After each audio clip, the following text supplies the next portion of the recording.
Hello everyone, welcome to my channel. I hope you all are doing great और अच्छे से आप सभी पढ़ रहे होंगे। चलिए तो चलते हैं 8th ऑफ मार्च के करंट अफेयर्स के बारे में जानते हैं। सबसे पहली न्यूज़ है एआई कोश के बारे में, जिसे हाल ही में लॉन्च किया गया है by ministry of electronics and IT, जिसे हम शॉर्टकट में मेटी के नाम से जानते हैं। इन्होंने एआई कोश प्लेटफॉर्म को लॉन्च किया है। Now minister of electronics and IT हैं कौन? आप यहाँ पे इमेज में देख सकते हो। इनका नाम है अश्विनी वैष्णव जी। इनके पास एक और मिनिस्ट्री है, जिस मिनिस्ट्री का नाम है रेलवे मिनिस्ट्री, राइट? इस प्लेटफॉर्म को इसलिए लॉन्च किया गया है क्योंकि अगर भारत के पास अपना खुद का एक ऐसा प्लेटफॉर्म होगा जहां पर अपने सारे डेटास को इंडिया सिक्योर रख सके, तो कितनी ज्यादा अच्छी बात होगी, है ना? इसीलिए सिक्योरिटी के साथ एआई डेटा सेट प्लेटफॉर्म को लॉन्च किया गया है, ताकि यहाँ पर इंडिया अपने खुद के डेटास को सिक्योर रखेगा। इससे एआई इनोवेशन में काफी ज्यादा बूस्ट मिलेगा और इंडिया में रिसर्च फील्ड में भी काफी ज्यादा एनहांसमेंट होगी। इस एआई कोष का अनाउंसमेंट किया गया था जब सेलिब्रेट किया जा रहा था 7th ऑफ मार्च को। इंडिया का एक एआई मिशन लॉन्च किया गया था 2024 में। 7th मार्च को इस मिशन को लॉन्च किया गया था। इसकी एनिवर्सरी 2025 में सेलिब्रेट की जा रही थी, पहली एनिवर्सरी। उसी टाइम पर इस एआई कोष को लॉन्च किया गया बाय अश्विनी वैष्णव जी। एम क्या है? एम यही है कि ये एआई स्टार्टअप्स को सपोर्ट करेगा, रिसर्च को सपोर्ट करेगा। हम क्या करेंगे इसके थ्रू प्रमोट करेंगे लोगों को कि आप भी पब्लिक सेक्टर में एआई को अडॉप्ट कर सकते हो। AI is very secure kind of. इस वजह से इस ऐप को लॉन्च किया गया है। आपको क्या याद रखना है? किसने लॉन्च किया है, किस मिनिस्ट्री के द्वारा लॉन्च किया गया है और इसका काम क्या है। ये एक ऐसा प्लेटफॉर्म लोगों को अवेल कराएगा जहां पर इंडिया खुद का डेटा अपने पास ही सेफ रख सकता है, राइट? कुछ एआई मॉडल्स जो कि न्यूज़ में थे, उनके बारे में जान लेते हैं। आइरिस, आइरिस नाम का एक एआई टीचर को बनाया गया था। ये इंडिया की सबसे पहली एआई टीचर थी, जिसे केरला में लॉन्च किया गया। सना, जो कि सबसे पहली एआई एंकर थी आज तक न्यूज़ चैनल के लिए। लीज़ा, ये ओडिशा टीवी चैनल के लिए इंडिया की सबसे पहली रीजनल एआई न्यूज़ एंकर थी। इन्हें भी लॉन्च किया गया था। ऐश्वर्या, जो कि एआई हिंदी एंकर, कौन से चैनल के लिए? इंडिया टुडे चैनल के लिए। एआई कृष और एआई भूमि, ये दोनों जो एंकर्स हैं, ये डीडी किसान न्यूज़ चैनल के लिए लॉन्च किए गए थे, राइट? तो इस न्यूज़ से इतना ही आप सभी को याद रखना है। अगली जो न्यूज़ है वो एक नदी से जुड़ी हुई है, जिस नदी का नाम है पंचगंगा नदी। रिसेंटली महाराष्ट्र गवर्नमेंट ने एक पैनल को अपॉइंट किया है जो कि इन्वेस्टिगेशन का काम करेगा कि क्यों पंचगंगा नदी में पोल्यूशन का लेवल इतना ज्यादा हाई होता चला जा रहा है। तो आपको क्या यहाँ से याद रखना है कि पंचगंगा नदी कहाँ पर लोकेटेड है, कहाँ से ओरिजिनेट होती है और कौन सी मेजर रिवर की ये ट्रिब्यूटरी है। तो कौन सी मेजर रिवर है? कृष्णा नदी की ये ट्रिब्यूटरी है। कहाँ से ओरिजिनेट होती है? प्रयाग संगम नाम की जगह है सह्याद्री माउंटेन रेंज में, वहां से इसका ओरिजिनेशन होता है। और ये नदी 5 छोटी छोटी नदियों से मिलकर के बनी हुई है, जिन नदियों का नाम है कसारी, कुंभी, तुलसी, भोगावती और सरस्वती नाम की छोटी रिवर्स हैं, जिनसे मिलकर के पंचगंगा बनी है। और पंचगंगा कृष्णा नदी में जाकर के फर्दर जुड़ जाती है। इस वजह से ये कृष्णा नदी की ट्रिब्यूटरी भी है। नाउ पंचगंगा जो नदी है, इसका बहुत ज्यादा रिलीजियसली बहुत ज्यादा इम्पोर्टेंस है। इसी वजह से अगर इसमें पॉल्यूशन लेवल राइज हो रहा है तो लोगों को बहुत ज्यादा दिक्कतें आ रही हैं। पूजा पाठ लोग करते हैं, लोग उस होली रिवर में नहाते हैं। तो अगर पोल्यूशन लेवल राइज होगा तो दिक्कत तो आएगी ही आएगी। इसी वजह से महाराष्ट्र गवर्नमेंट ने एक पैनल सेटअप किया है। वो इन्वेस्टिगेशन करेंगे कि पोल्यूशन का क्या कॉज है, क्या कारण है। ठीक है, तो कौन सी गवर्नमेंट ने लॉन्च किया है वो याद रखना है, और कहाँ से ये ओरिजिनेट होती है वो याद रखना है। यहाँ पे मैंने पूरा कृष्णा नदी की पूरी ट्रिब्यूटरीज बना दी है। कृष्णा रिवर, ये जो आपको पिंक कलर से दिख रहा है, ये मेजर कृष्णा नदी है। इनमें बहुत सारी छोटी छोटी नदियां आकर के जुड़ती हैं, राइट? आपको ये याद करने में दिक्कत नहीं होगी कि कौन सा लेफ्ट बैंक ट्रिब्यूटरी है, कौन सी राइट बैंक ट्रिब्यूटरी है। आप सभी को कैसे याद करना है? कृष्णा नदी जिस डायरेक्शन में फ्लो हो रही है, ऐसे फ्लो हो रही है, तो आप भी इसी डायरेक्शन में चलो। तो आपके राइट हैंड के साइड की जितनी भी ट्रिब्यूटरीज होंगी उन्हें राइट बैंक ट्रिब्यूटरी कहेंगे, और आपके लेफ्ट हैंड बैंक सॉरी जो लेफ्ट हैंड साइड की ट्रिब्यूटरीज होंगी उसे लेफ्ट बैंक ट्रिब्यूटरीज कहेंगे। नाउ कृष्णा नदी, कृष्णा नदी का ओरिजिनेशन होता है महाबलेश्वर के पहाड़ों से, जो कि महाराष्ट्र में लोकेटेड है। आगे बढ़ने पर इसमें बहुत सारी छोटी-छोटी नदियाँ लाइक कोयना, वरना, पंचगंगा जिसके बारे में हमने अभी पहले पढ़ा, घटप्रभा, मलप्रभा, तुंग और भद्रा मिलकर के तुंगभद्रा बनते हैं। ये सारी कृष्णा नदी की राइट बैंक ट्रिब्यूटरीज हैं, राइट? मैंने कैसे बताया? जिस डायरेक्शन में नदी चल रही है उस डायरेक्शन में आप भी चलो, तो आपके राइट साइड की जितनी भी नदियाँ आकर के जुड़ रही हैं वो राइट बैंक ट्रिब्यूटरी, और जो लेफ्ट साइड से आगे जुड़ रही हैं वो लेफ्ट बैंक ट्रिब्यूटरी कही जाएंगी।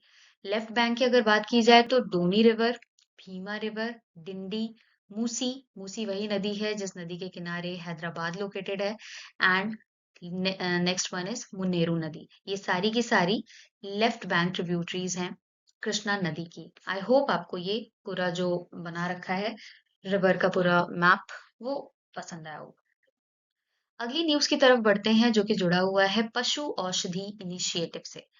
गवर्नमेंट ने क्या किया है, इस इनिशिएटिव के तहत पशु औषधि स्टोर्स को ओपन किया है अक्रॉस द कंट्री। अब यहाँ पर होगा क्या? आप नाम से समझ सकते हो, पशु औषधि की बात हो रही है, यानी कि एनिमल्स के लिए मेडिसिन प्रोवाइड करने की बात की जा रही है। तो इस स्टोर में आपको अफोर्डेबल रेट में जेनेरिक मेडिसिन्स अवेल कराए जाएंगे। जेनेरिक मेडिसिन्स का क्या मतलब है? ऐसी दवाइयाँ जो कि इंडिया में ही डेवलप की गई हैं। ये एग्जैक्टली जो स्टोर्स है बिल्कुल उसी तरीके से बनाए गए हैं जैसे पीएम भारतीय जन औषधि केंद्र बनाए गए हैं। वहां पे आप जाते हो, कम रेट में आपको दवाइयां मिलती हैं, और वो दवाइयां मिलती हैं जो भारत ने खुद से डेवलप की हैं, right? Also, this initiative is part of revised livestock health and disease control program, क्योंकि इस प्रोग्राम के अंडर में जितने भी केटल्स हैं उनको डिजीज से फ्री होना बहुत ज्यादा जरूरी है, उनका इलाज होना बहुत जरूरी है। लाइफ स्टॉक्स हमारे लिए बहुत इंपॉर्टेंट है, उनका हेल्दी रहना जरूरी है। इसी वजह से इस इनिशिएटिव को लॉन्च किया गया है, और ये स्टोर्स रन किए जाएंगे बाय कोऑपरेटिव सोसाइटीज और पीएम किसान समृद्धि केंद्र के द्वारा। टोटल 75 करोड़ रुपीस का अलोकेशन फॉर दिस इनिशिएटिव किया गया है, और पूरी कंट्री में इसे ओपन किया जाएगा। तो अगर आपसे पूछा जाता है कि पशु औषधि इनिशिएटिव जो है वो किसने लॉन्च किया है, गवर्नमेंट ऑफ इंडिया ने लॉन्च किया है, ये क्या करेगा? ये पशु औषधि स्टोर्स को अवेल कराएगा जहां पर आपको जेनेरिक मेडिसिन अफोर्डेबल प्राइस में मिलेंगे, राइट? इतनी ही बातें आपको यहाँ से याद रखनी है। एक और इसी की तरीके की एक और न्यूज़, जन औषधि दिवस मनाया जा रहा था। जन औषधि दिवस 2025 में सेलिब्रेट किया गया, कब? 7th ऑफ मार्च को। साथ ही जन औषधि वीक को भी ऑर्गेनाइज किया गया, कब से कब तक? 1st ऑफ मार्च से लेकर के 7th ऑफ मार्च तक। मतलब जब ये पूरा वीक खत्म हुआ तो लास्ट वाले दिन पे जन औषधि दिवस को मनाया गया। कौन सी मिनिस्ट्री के द्वारा इसका इनॉग्रेशन हुआ था? वो मिनिस्ट्री है union minister for health and family welfare and chemical fertilisers. इन मिनिस्टर का नाम है जेपी नड्डा जी। इन्होंने ही इस दिवस को इनॉग्रेट किया, ऑर्गेनाइज किया। साथ ही ये जो जन औषधि औषधि दिवस मनाया जा रहा है ये भी प्रमोट करेगा जेनेरिक मेडिसिन्स को, यानी कि इंडिया में डेवलप किए गए मेडिसिन्स को। 2025 में जो एडिशन सेलिब्रेट किया गया इस दिवस का वो था 7th एडिशन। थीम क्या रखी गई? दाम कम, दवाई उत्तम। कम रेट में आपको अच्छी दवाइयां अवेल कराने के लिए इस दिवस को मनाया गया, और इस दिवस के थ्रू आपको मेडिसिन भी कम प्राइस में मिलेंगे। ओके, याद रहेगा। आई होप आपको ये दिवस, वीक, कौन सी मिनिस्ट्री द्वारा इसे सेलिब्रेट किया गया और उन मिनिस्टर का नाम क्या है। मैंने आपको उन मिनिस्टर का नाम भी बता दिया, जेपी नड्डा जी। अगली न्यूज जो कि मोस्ट इम्पोर्टेंट है, हो क्या रहा था? पर्वतमाला परियोजना ऑलरेडी लॉन्च किया जा चुका है हमारे इंडिया में। उसी प्रोग्राम के अंडर में एक प्रोजेक्ट लॉन्च किया गया है। 15,000 फीट की ऊंचाई पर कैबिनेट ने अप्रूव कर दिया है दो मेजर रोपवे प्रोजेक्ट्स को। कहां पर? उत्तराखंड में। लोकेशन इंपॉर्टेंट है, ठीक है? दो मेजर रोपवे प्रोजेक्ट को लॉन्च किया गया है। कितने पैसे अलोकेट किए जाएंगे या इसको बनने में कितने टोटल पैसे लगेंगे? 6,811 करोड़ रुपीस का खर्च आएगा, और ये काम करेगा ट्रिपल पी मॉडल पे, यानी कि पब्लिक प्राइवेट पार्टनरशिप मॉडल पे। सबसे पहला जो रोपवे तैयार किया जाएगा वो कहाँ से कहाँ तक कनेक्ट करेगा? वो कनेक्ट करेगा गोविंद घाट को हेमकुंड साहिब जी से, और ये टोटल कितना लंबा होगा? 12.4 किलोमीटर लंबा रोपवे सर्विस होगा। दूसरा रोपवे सोनप्रयाग से स्टार्ट होगा और केदारनाथ को कनेक्ट करेगा। ये टोटल 12.9 किलोमीटर लंबा पूरा रोपवे बनाया जाएगा। और ये दोनों ही कहाँ पर बना करके तैयार किया जाएगा? ये दोनों बना करके तैयार किया जाएगा उत्तराखंड में। कैबिनेट ने इस बात की मंजूरी दे दी है। नाउ ये जो प्रोजेक्ट है ये डेवलप किया जाएगा under national ropeway development programme, जिसे हम पर्वतमाला परियोजना के नाम से जानते हैं। राइट?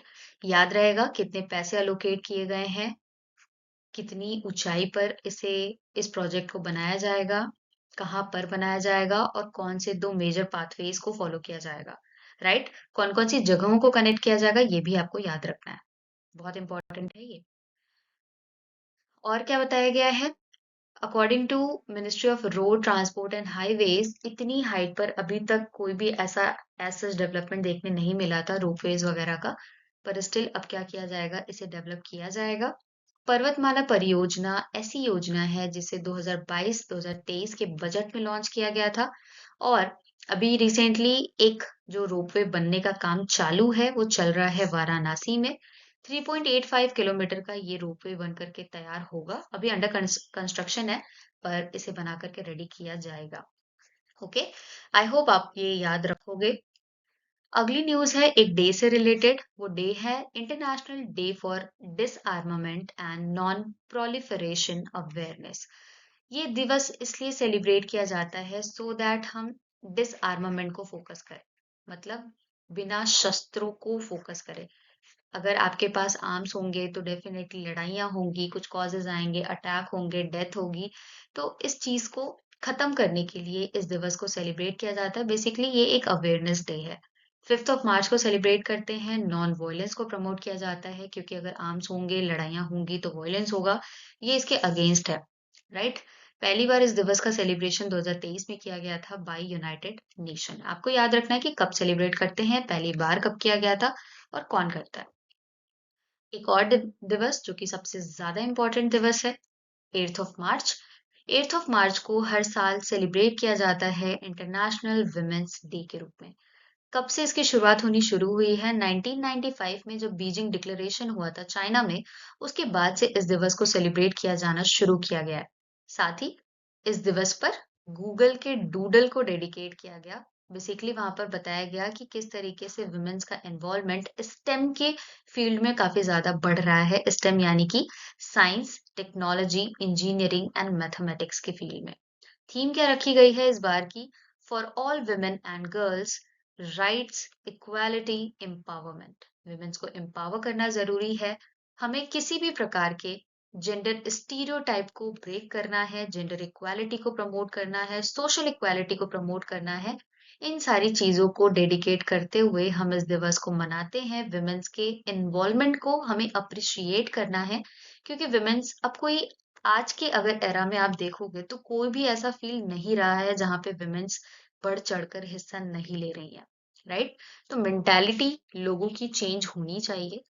वुमेन्स को भी उसी नजरिए से देखना चाहिए जिस तरीके से लोग मेंस को देखते हैं, मतलब इक्वल, जेंडर बायसनेस नहीं होनी चाहिए। हमारे यहाँ कॉन्स्टिट्यूशन में, इंडियन कॉन्स्टिट्यूशन में कुछ आर्टिकल्स लिखे हैं जो कि इक्वालिटी की बात करते हैं। वो है आर्टिकल नंबर 14 जो इक्वालिटी बिफोर लॉ की बात करता है। आर्टिकल 15 जो कि किसी भी टाइप के जेंडर से रिलेटेड डिस्क्रिमिनेशन को प्रोहिबिट करता है। आर्टिकल 39 ये इक्वल लाइवलीहुड अपॉर्चुनिटीज की बात करता है और फेयर वेजेस की बात करता है। आर्टिकल नंबर 42 ये मैंडेट करता है फॉर मैटरनिटी बेनिफिट्स जो कि फीमेल्स को दिए जाने चाहिए। राइट? आई होप आप यहाँ से सारे पॉइंट्स याद रखोगे। The most important news is this. Announce किया गया है प्रिट्जकर आर्किटेक्चर प्राइज 2025। ये जो प्रिट्जर प्राइज है ये दिया जाता है आर्किटेक्चर की फील्ड में और इस बार दिया गया है लियू जियाकुन को। ये चाइना से बिलोंग करते हैं। ये हर एक उस आर्टिस्ट को दिया जाता है जिसने सस्टेनेबिलिटी को ध्यान में रखते हुए डेवलपमेंट्स किए हैं, आर्किटेक्चर्स तैयार किए हैं। तो उन्हीं लोगों को ये प्राइज दिया जाता है। सबसे पहली बार प्रिट्जर प्राइज दिया गया था 1979 में फिलिप जॉनसन को जो कि यूएस से बिलोंग करते थे। 2024 की अगर बात की जाए तो ये अवार्ड दिया गया रिकेन यामामोटो को। ये जापान से बिलोंग करते थे। और अगर आप बात करो कि कोई ऐसे भारतीय भी हैं जिन्हें ये इन सम्मान से इस वाले प्राइज से सम्मानित किया गया है, तो यस, सबसे पहले इंडियन हैं जिनका नाम है बालकृष्ण दोषी जी। इन्हें 2018 में इस अवार्ड से सम्मानित किया गया है। दूसरे शब्दों में प्रिट्जर प्राइज को हम नोबल इन आर्किटेक्चर भी कहते हैं। और इस प्राइज के तहत प्राइज मनी कितनी मिलती है? 1 lakh US dollar prize money दी जाती है। तो 2025 में किसे दिया गया? Liu Jiakun. पहली बार किसे दिया गया था? 2024 में किसे दिया गया? और सबसे पहले भारतीय जिन्हें इस अवार्ड से सम्मानित किया गया, इस प्राइज से सम्मानित किया गया। मैंने सारी चीज आपको बता दी। याद रखिएगा इनकी कंट्री भी, ये चाइनीज हैं, ये चाइना से बिलोंग करते हैं। नेक्स्ट, रिसेंटली एक एक्सरसाइज को कंडक्ट किया गया है। ये एक्सरसाइज होस्ट किया गया है बाय यूएसए और इस एक्सरसाइज का नाम है सी ड्रैगन 2025। कब से कब तक इसे होस्ट किया जा रहा है? 4th ऑफ मार्च से लेकर के 19th ऑफ मार्च तक। कहाँ पर होस्ट किया जा रहा है? तो ग्वाम आइलैंड, जो कि यूएसए का आइलैंड है। और कहाँ लोकेटेड है? वेस्टर्न पैसिफिक ओशन वाले रीजन में लोकेटेड है। ये एक मल्टीनेशनल एक्सरसाइज है, यानी कि काफी सारे देश इसमें पार्टिसिपेट करते हैं। और हमारे यहाँ से इंडियन नेवी इसमें पार्टिसिपेट किया है। और इंडियन नेवी का कौन सा वाला शिप पार्टिसिपेट किया है? P8I इसने पार्टिसिपेट किया है। एट प्रेजेंट टोटल 5 कंट्रीज इस एक्सरसाइज को कंडक्ट कर रही हैं। इंडिया है, साउथ कोरिया है, यूएस है, जापान है और ऑस्ट्रेलिया, जो कि इस एक्सरसाइज को कंडक्ट कर रहे हैं। एक्सरसाइजेस क्यों किए जाते हैं? आप सभी को अब तक तो समझ में आ गया होगा कि एक्सरसाइजेस कॉपरेशन को और ज्यादा बढ़ाने के लिए कंडक्ट किए जाते हैं, ताकि कंट्रीज के बीच में अच्छा खासा तालमेल हो। राइट। अगली न्यूज जो कि जुड़ी हुई है 12th high level regional 3R circular economy forum in Asia and Pacific से। हाल ही में इसे कंडक्ट किया गया। High level regional 3R and circular economy forum की बैठक हुई। कहाँ पर हुई? इंडिया में हुई, इसलिए ये हमारे लिए इम्पोर्टेंट हो जाता है। इंडिया में, जयपुर में। कब से कब तक इसका ऑर्गेनाइजेशन चल रहा था? 3rd ऑफ मार्च से लेकर के 5th ऑफ मार्च तक। ये बेसिकली जो समिट हुई है, ये एक सिग्निफिकेंट माइलस्टोन है रीजनेबल रीजनल कॉपरेशन की फील्ड में, ताकि हम किस तरीके से सस्टेनेबल वे में वेस्ट को मैनेज कर सकते हैं, वेस्ट मैनेजमेंट पे फोकस कर सकते हैं और सर्कुलर इनिशिएटिव्स इकोनॉमी के फील्ड में और ज्यादा ग्रो अप कर सकते हैं। ये फोकस कर रहा है 3R पर। 3R यानी कि रिड्यूस, रीयूज और रीसाइकल। राइट। लास्ट टाइम 2023 में इस फोरम की बैठक को होस्ट किया गया था बाय कंबोडिया। कंबोडिया जो कि साउथ ईस्ट एशियन नेशन है। इंडिया ने इससे पहले भी इस समिट को होस्ट किया हुआ है। वो कब किया है? 2018 में, जब इसका 8वां एडिशन सेलिब्रेट किया जा रहा था 2018 में, तब इंडिया ने इसे होस्ट किया है। इस बार कौन सा एडिशन होस्ट किया जा रहा है? 12th एडिशन होस्ट किया जा रहा है। कहाँ पर? जयपुर में। और कब से कब तक? 3rd से लेके 5th ऑफ मार्च तक। लास्ट टाइम कंबोडिया में किया गया, इससे पहले भी भारत 2018 में इसे होस्ट कर चुका है। और इस समिट को अटेंड किसने किया? वो किया minister of housing and urban affairs और सीएम ऑफ राजस्थान ने। तो minister of housing and urban affair कौन है एट प्रेजेंट? तो वो है मनोहर लाल खट्टर जी। ओके। तो इन लोगों ने इसे पार्टिसिपेट किया इसमें। और वहां पर सस्टेनेबिलिटी के बारे में बात की गई कि सस्टेनेबल वे में कैसे हम लोग वेस्ट को मैनेज कर सकते हैं। अगली न्यूज ये स्पोर्ट्स से जुड़ी हुई है। हाल ही में कंडक्ट किया जा रहा था 38th edition of Cannes open chess title का, जहां पर एक भारतीय जिनका नाम है पी इनियान, ये ग्रैंड मास्टर हैं इंडिया से। इन्होंने इस टाइटल को जीत लिया है। That's why it is very important for us. ये बिलोंग करते हैं तमिलनाडु से और 2019 में ये ग्रैंड मास्टर बने थे। राइट। ये जो कांस ओपन चेस टाइटल है, ये कहाँ पर होस्ट किया जा रहा था? ये फ्रांस के कांस सिटी में होस्ट किया जा रहा था। आप सबने कांस फेस्टिवल का नाम सुना होगा, फिल्म फेस्टिवल जहाँ पे अवार्ड्स दिए जाते हैं। ये वही वाली जगह है जहाँ पर इस चेस टूर्नामेंट को होस्ट किया गया था और इंडियन पी इनियन इन्होंने इस टाइटल को जीत लिया है। So that's it from today's current affair. I hope आप सभी को पसंद आया होगा और आप सभी के लिए काफी ज्यादा यूजफुल रहा होगा, है ना? So thanks for watching. And आपके लिए एक होमवर्क जो कि डेली का अब होगा। आपको क्या करने हैं? जितनी भी कृष्णा नदी की सारी ट्रिब्यूटरीज मैंने आप सभी को बताई, तो अगर आप पूरी न्यूज़ फ़ॉलो करते हुए आओगे एंड तक, तो आपको पता चल जाएगा कि कौन-कौन सी कृष्णा नदी की मेजर ट्रिब्यूटरीज़ हैं। तो उन सभी के नाम कुछ नहीं, बस आपको कमेंट सेक्शन में लिखना है। होमवर्क करोगे तो मुझे भी थोड़ा अच्छा लगेगा कि हाँ, आप कोऑपरेट कर रहे हो साथ-साथ। Okay? So that's it from today's current affair. मिलते हैं कल की क्लास में, तब तक के लिए bye bye and take care.